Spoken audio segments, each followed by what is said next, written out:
David Joseph of Hell by Trees, welcome to 69 Faces of Rock. How are you doing today? I am very well, thank you for having me, Mark. How did you get started with Hell by Trees? Got started in 2020. Something was very special about that spring with the lockdowns that we experienced here in the UK. And I guess the world went quieter than usual. There was just a lot less noise around me. And I think that gave me a bit of a quiet inside as well.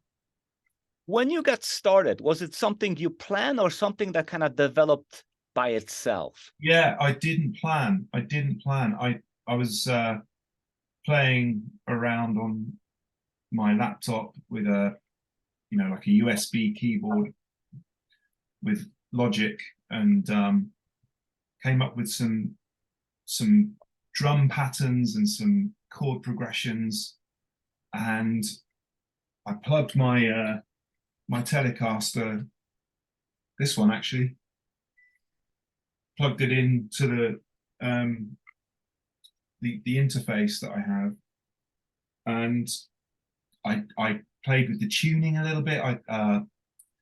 I tuned the B string down to A, and it just gave it a really different feel. And I kind of went into a stream of consciousness, and I think from that quieter place inside, these kind of vibes emerged, and I thought, wow, it sounds like I'm kind of leaning into my love of later Talk, so Spirit of Eden, Laughing Stock, and Mark Hollis from Talk made one solo record, and I love it. And those records have been with me for a long time, and I guess some of that inspiration, that influence came out in these chord progressions, and I showed them to a few people. I was really pleased, I was really pleased with the sound and the vibe. So I showed them to a few people, and they encouraged me to take it further. Talk influence is obvious, but the question I want to ask you is, tell me about the spiritual connection you're sharing with Mark Hollis musically. Spiritual. I think we both look to the transcendent somehow. A lot of bands and songwriters, recording artists will make music about love and relationships and sex and rock and roll, drugs, and all the cliches and everyday life, and there's nothing wrong with that, but it's the reaching out past that, I think, to something truly transcendent, both in the music and his lyrics. Obviously, Held by Trees, maybe for those who don't know, it's an instrumental project, so there's no singing. But the music side of it, I think when you leave space, it reaches into a deeper part of you. There's a tension that builds somehow musically, and that feels like yearning. It feels spiritual, I think, maybe. I never met him. I've got to know his son a little bit, and so I know something about him, but I'm not, in a way, I don't know what his spiritual beliefs were, whether he had a traditional faith of any kind. I don't think he did, but it's not my place to say.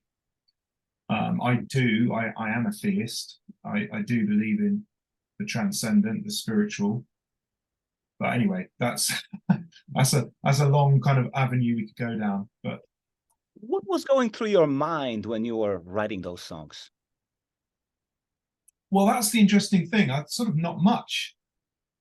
That's why I think they're so different to what I've done before, because the stream of consciousness I just talked about, I think that came from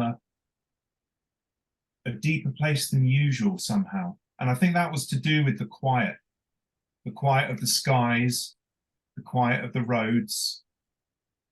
More bird song was audible. Life had just become a lot less busy, and I think that opened something. And so I just played guitar, piano, put some drum rhythms together to play to, and I was surprised by what came out. So I wasn't really thinking. I was disengaging this and trying to come more from here, from the heart. Ripple effect, to the point where you hear the notes that aren't really there. Are you aware of this? Was it done purposely? That's a great question.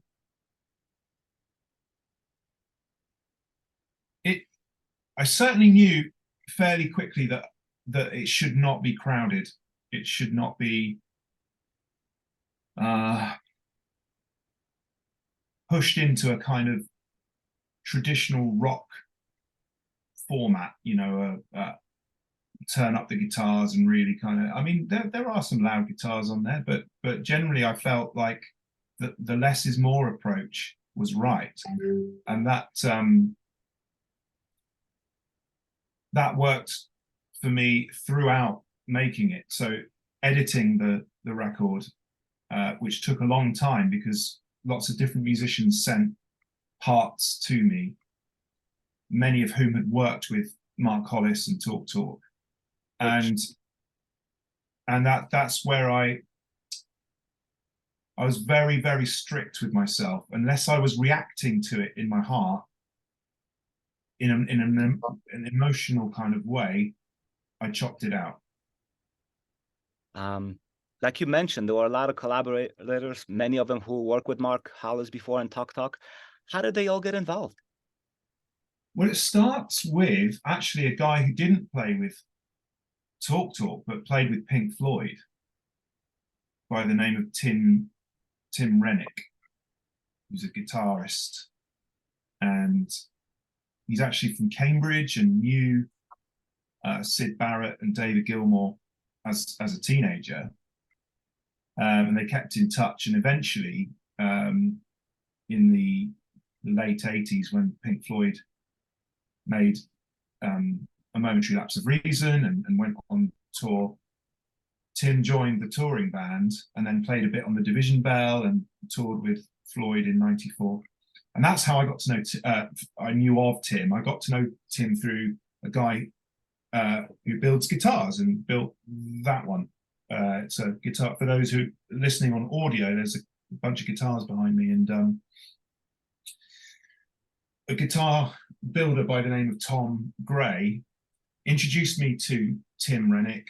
We made an ambient track. When I put together the demos for what became Held by Trees, I showed them to him, and he introduced me to Phil Brown. Now, Phil Brown was the chief engineer who recorded and mixed Spirit of Eden by Talk Talk and Laughing Stock by Talk Talk, and engineered Mark Hollis's solo record, but also made some of my other favorite albums like One World by John Martyn and early Bob Marley and the Wailers records and all sorts of beautiful music. When he heard the demos, he was really encouraging and introduced me to Martin Ditcham, who played on the Talk Talk records and the Hollis record. And both Mark and Phil expressed interest when I asked them in sort of working to flesh these demos out and record them properly. But then I had the idea, well, it would be amazing enough to work with one person who worked with Hollis and Talk Talk. What about if I see if I can find some more of these musicians that came and did the sessions to record with Hollis and Talk Talk, because they used quite a wide range. They didn't just use the guys actually in Talk Talk. They used lots of other musicians. They invited them in and they improvised over the music. So I thought, well, I'm kind of following that trail. Why don't I actually try and find these guys? And I knew of one of them already. I'd met Robbie McIntosh because he doesn't live too far from me down here in southern England. And I met him, bumped into him before, and we had mutual friends. And so he agreed to play on it. And I found another couple of the guys through Facebook, believe it or not. And yeah, there's just kind of people that knew people. So in the end, it ended up with contributing to the album Solace, 8 individuals that had worked with Talk and Mark Hollis. When I listen to Solace, like the way you interact with other players, it's almost has this intuitive feel, so natural. How did that come about? I mean, how long did it take you to accomplish that? Similarly to Spirit of Eden, it's all in the edit. It's all in the edit, really. Spirit of Eden sounds like 4 guys playing in a room, but it isn't. That's an illusion. It's incredibly intricately recorded by Phil, and then edited, painstakingly edited on tape. And in a similar way, what you hear on Solace is the result of the edit process, not the recording process. So imagine sculpting something out of a huge piece of rock. You've got all this rock, but you've got to chip away everything that doesn't look right until you're left with a sculpture. Mm-hmm. And it's very similar. You know, we had, I think, 30 or so different musicians playing on Solace. And so, as you can imagine, that's a lot of different takes for each musician on each song and blah, blah, blah. And so it was a long process of chipping stuff away, reducing it until it sounds very intuitive, like the musicians are reacting to each other.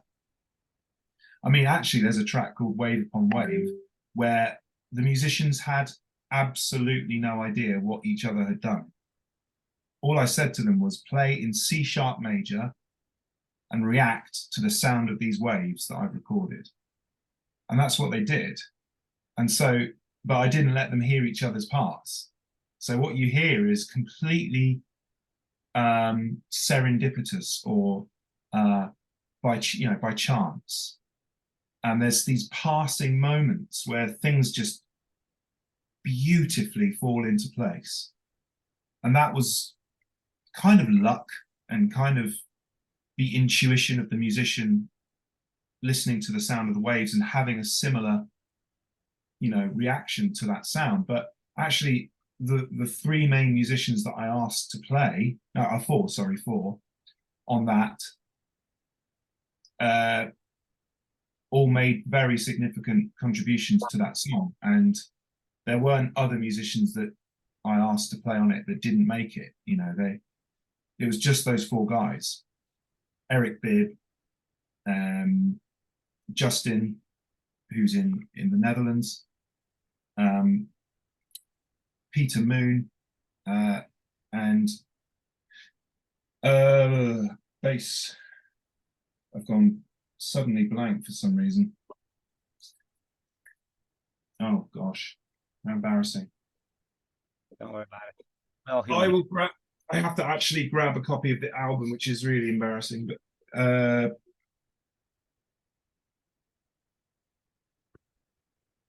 oh yes, of course, Simon Edwards, who played with Talk. Yeah, it was just amazing hearing these parts coming in.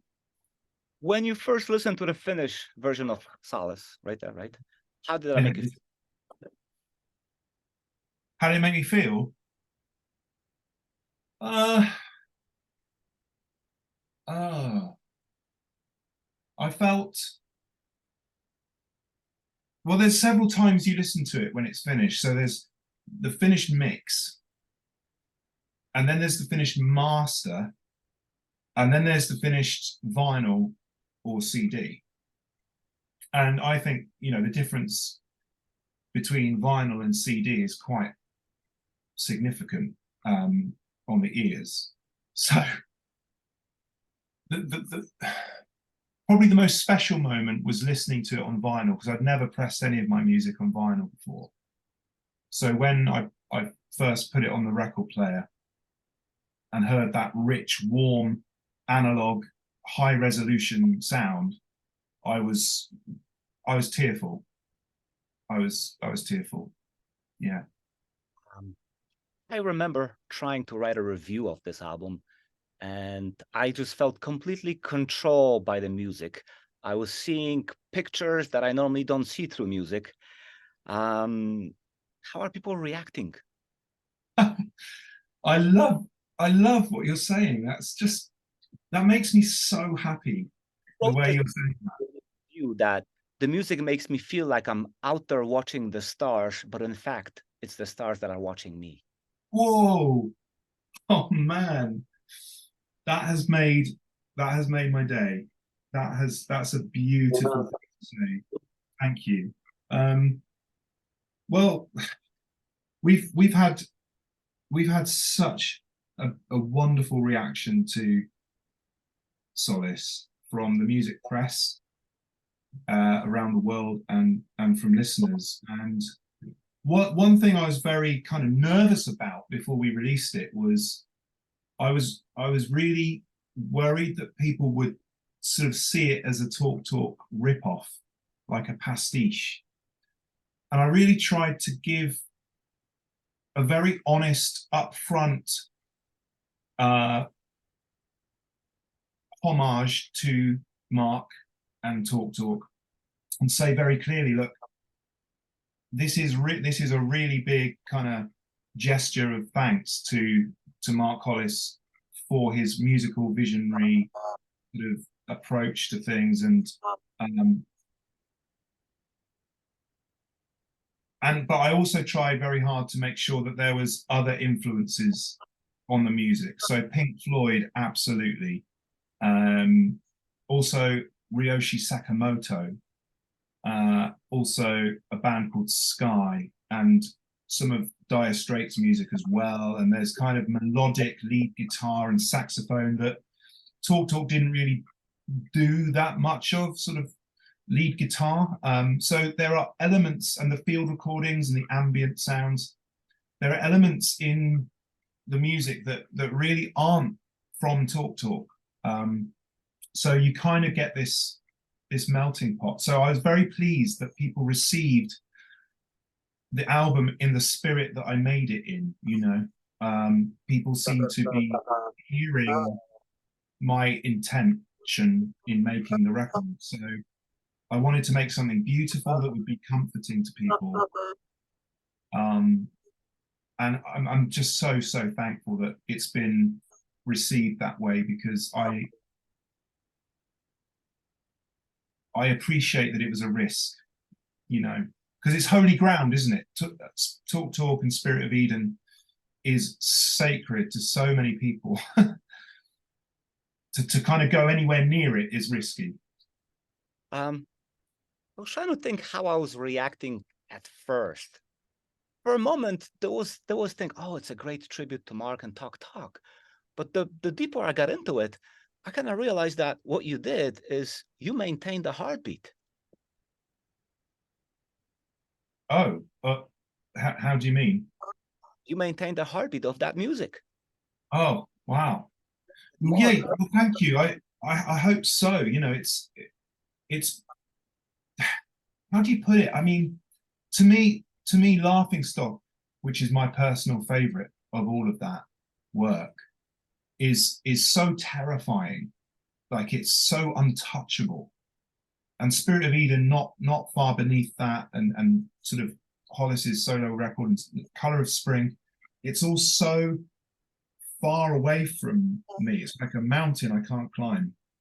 But what I can do is bring some of that DNA, bring some of that pulse, the living element, those guys that played on that music, to play on new music, to play on music that is, I'm open about being inspired by Mark and Talk, and I'm open about being inspired by Pink Floyd and by Sakamoto, and I think if you're very open about that and you don't pretend like it's all kind of, you know, I that I'm some clever guy. I'm just, I love working with people. I'm a team player. I love to be in a project with people, and we've got an amazing manager, and we've got an amazing sound man, and we've got an amazing live band now, and it feels very family like. And like I said earlier, I've been very honored to get to know Mark's son, and one of Mark's sons, he's got two, and to have their blessing on this project means so much. It means so much. So I really appreciate what you're saying, because I will always be very quick to say, I don't think that I'm Mark Hollis, and I don't think that I'm trying to be talk Mark too, but I am very, very honest about Yeah, loving music. talking to you now, I can clearly see that you embrace what you do, and that's a beautiful thing. Now, the name "Held by Trees," how did you think of it? What does it mean to you? It's a name that means a lot to me, actually, because the reason it's called Held by Trees is that just before COVID and lockdowns, I was having some, it's like therapy, like talking to a wonderful woman called Emma Spiegler. And Emma is like a life coach, therapist. And I was sort of working through some stuff. And you can't tell, but I'm very, very tall. I'm 6'5", and so I'm basically 2 meters. And I give a good hug. I like to hold people, but I'm always the one holding. I'm never the one being held because I'm so tall. So I don't tuck in under anybody's chin. So I was sort of talking about this stuff with Emma, and she said, well, why don't you climb some trees and feel held by the trees? Because they're bigger than you. And so as a sort of spiritual practice, I began to climb trees and feel my weight being held by the branches. It took me a while, but I found about 4 or 5 trees that I can get quite high up into and sit in the tree or lie on a big long branch. In fact, the album cover is a real tree that exists. It's a painting of a real tree, should I say, that exists not far from where I live. And I can actually lie on that long branch there, and be held literally by the trees. So I guess the deeper meaning could be a slight reference to the Talk album covers, with the James Marsh covers with the Spirit of Eden and Laughing Stock have got trees on. Another layer of meaning is the it's sort of spiritual, where there's the tree of knowledge and of good and evil, and the tree of life, and the cross of Christ is sometimes called a tree. So there's kind of biblical motifs in there as well. So there are kind of layers of meanings that people have kind of asked me about, but the main one is literally that I love trees, and I, as a thing, I actually climb them and feel held by them. And they do give us life, don't they? They take carbon in and they push out oxygen, and they're amazing. And we've been able to plant hundreds of trees from the album sales. That's an amazing story. And it's all true. It really is. Now, there are 2 EPs being released almost simultaneously. Let's talk about them. Tell me about the live EP, which includes live versions of the Solace songs. Yeah. Well, this is kind of all down to our amazing manager, Bill, because he's really well connected in the kind of the retail and the distribution, wholesale side of the music industry. and he's got some friends over in America who were looking to start a record label and saw what we were doing and approached us. And the guys there and Bill, our manager, were chatting about whether we could do something for their label. And they said, would you, we really like live studio records. So not in front of an audience, but playing together live in a studio. Would you make one for us? And we said, yes, that'd be fun. Let's look at that. So we kind of gave them some options as to how we could do it. We kind of priced up some different ways we could record and mix.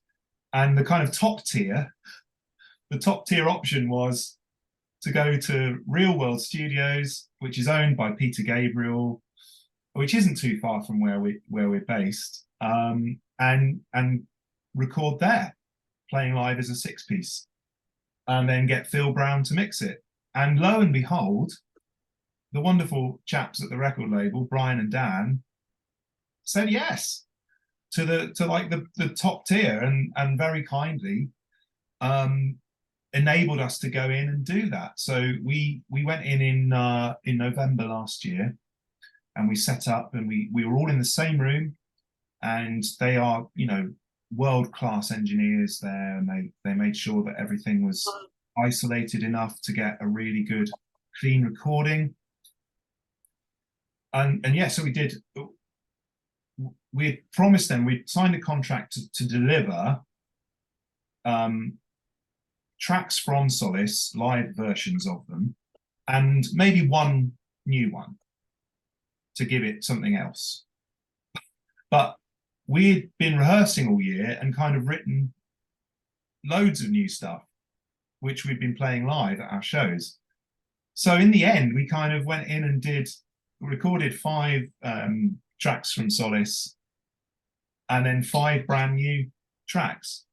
And so we submitted that to the record label and said, actually, you can have our next studio project as well, which was going to be is a concept record on the transition from daylight to darkness. And that's the Eventide EP, right? Eventide, yeah, that's right.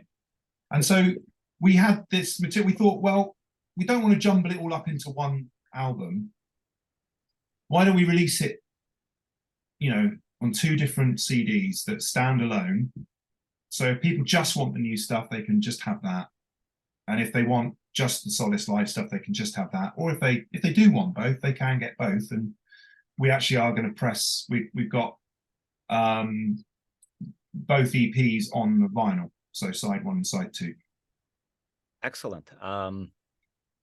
How is the music progressing now that you did 5 new tracks, or actually entire suite? How is it progressing from Solace already?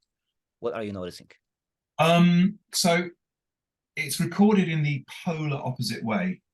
So Solace was recorded over many months, all over the world, musicians in their own homes, recording, you know, mostly in their own homes. We did a few studio sessions, but mostly sending their parts in from their home studios, and then me editing for months to create the album. But with these twin EPs, it was the exact opposite. We were 6 guys in one room for, you know, a couple of days, and tracked the whole thing completely live. So sonically, it is different. It's a lot more spatial. You can kind of sense the space in the room a lot more, because we are in a lovely big room. And I think musically, there's more influence from John Martyn, Van Morrison. It's a little bit jazzier. The new stuff, Eventide, is a little bit jazzier, a little bit happier. There's a couple of quite happy, joyful tracks on there, which I think we get to at the end of Solace, but on Eventide, there's a bit more of that. And when you talk to some of those collaborators, especially the ones who work with Mark Hollis and Talk, what kind of conversations are you having with them? Well, I think initially when I first started to work with these guys, I would definitely want to know about the recording processes, and you know, like I said earlier, I don't worship Mark Hollis as a person, so I'm interested in a fairly kind of standard way about who he was. And actually, I've got some great stories because he was a funny guy and he was really generous and well liked, but he also had an edge to him and stuff. And a lot of these guys will have stories, and we've shared. I've listened to their stories, and that's been really interesting. But yeah, I think from a musical point of view, just kind of trying to get to know a little bit more about his instincts and when he felt something was right and when he felt something wasn't quite right. And I don't pretend to know. Like I couldn't say, and this is why I have to be careful, because it's really not my place to presume to know too much about Mark. But certainly from Phil Brown and Lawrence Pendress, and a bit from Robbie, there's lots of lovely stories about Mark, and I get an impression of a man who was ruthlessly creative and followed his vision, to extremes.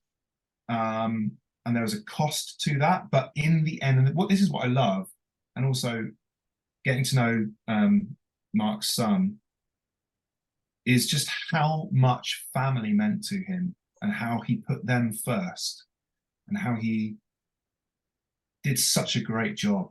That makes me emotional to think that he put his kids first and his marriage, and that's not often the case in mainstream rock and roll, or pop, or whatever you want to call it. Oh, you're right. Successful music, Absolutely. How did I you hope that answers your question somewhat. No, I was just kind of wondering, like, what kind of things could you be talking about with them? Because there's so much, it's a wealth of information, wealth of experience, wealth of whatever else. Yeah, well, I mean, Robbie knew Mark more in the 80s and 90s, and then Lawrence knew Mark more in the later 90s and the noughties, and Phil sort of knew him, sporadically throughout. So yeah, I get snapshots. Yeah. How did your perception of music change or alter since you began Held by Trees? I think I trust my instincts a bit more now, because I think, I've made a lot of music prior to Held by Trees. I've been in rock bands, I've been in sort of electronic projects, I've done ambient music, I've done the singer-songwriter thing, and I've made a lot of music that's out there. And although I've been blessed and I've enjoyed having an audience of some kind at various points in that career, this is really the project that has kind of come together in a way that previous projects haven't.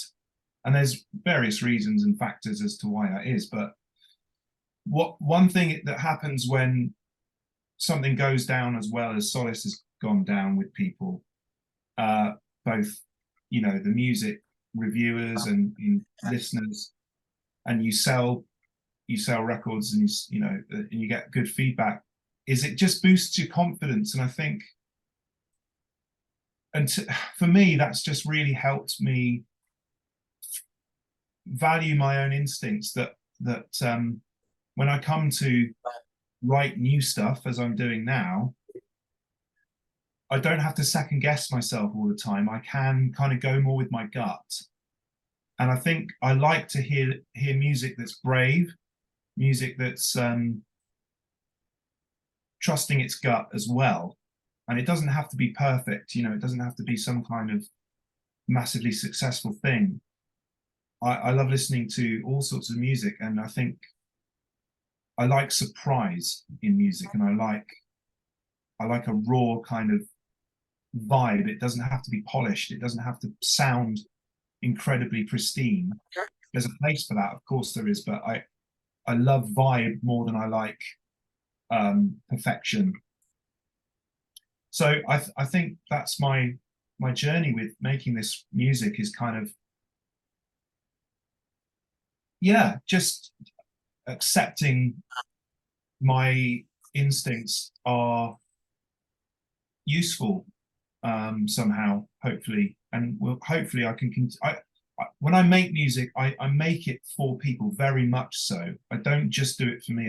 The reason it's called Solace is because I really, really wanted this music to be a solace to people. And I'm writing music very intentionally now for people. I want love to flow through the music. I want people to hear the music and feel peace and feel loved and feel like life is worth living. And you know, I've lost 8 people in my life to suicide, and I'm not even 40. I've known 8 young men kill themselves, and I know that music can change lives. And so I didn't mean to talk about all of this, actually. I hope you don't mind.